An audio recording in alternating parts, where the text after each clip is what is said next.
后来，再来这件是基隆市民进党的议员到地检署来按铃告市长谢国良，因为议员发现有这个文宣写讲民进党输路想要连选，议员来指控讲安尼会互民众误解，认为罢免市长的活动是民进党发起的，所以来告谢国良加重诽谤。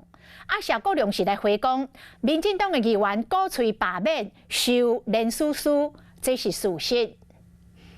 谢国良的对手只有一个，就是谢国良。基隆市民进党团的议员透早由党团的总调张志豪带队去基隆地检署告要互罢免的市长谢国良。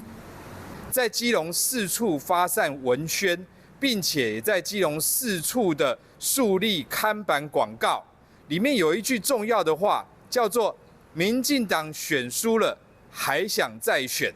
以此来转移他自己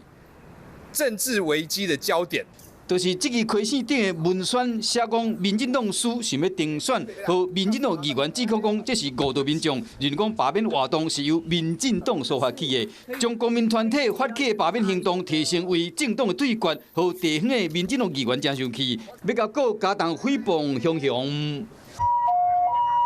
外口所发生车祸，议员当时随走去看，有的议员报警，有的议员照顾倒伫涂骹的伤患，一直到因安全上救护车。民进党议员继续完成提出告诉的听书，面对这控诉，基隆市长谢国良伊安尼讲：这些问题的一些细节，我们希望交给守护基隆总部以及基隆市党部来进行回应跟回答。不过，的确，我们也有某些议员，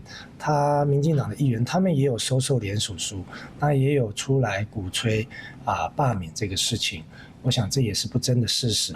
基隆市长的保卫战为街路建到法院，10月13，基隆市长罢免的投票日是愈来愈晚近。面对外界各种的争议，罢免的行动已经进入最后的阶段。Hello， 我是庄慧琪。想要抢先掌握最及时的新闻资讯吗？赶快订阅、按赞、开启小铃铛，锁定华视新闻 YouTube 频道。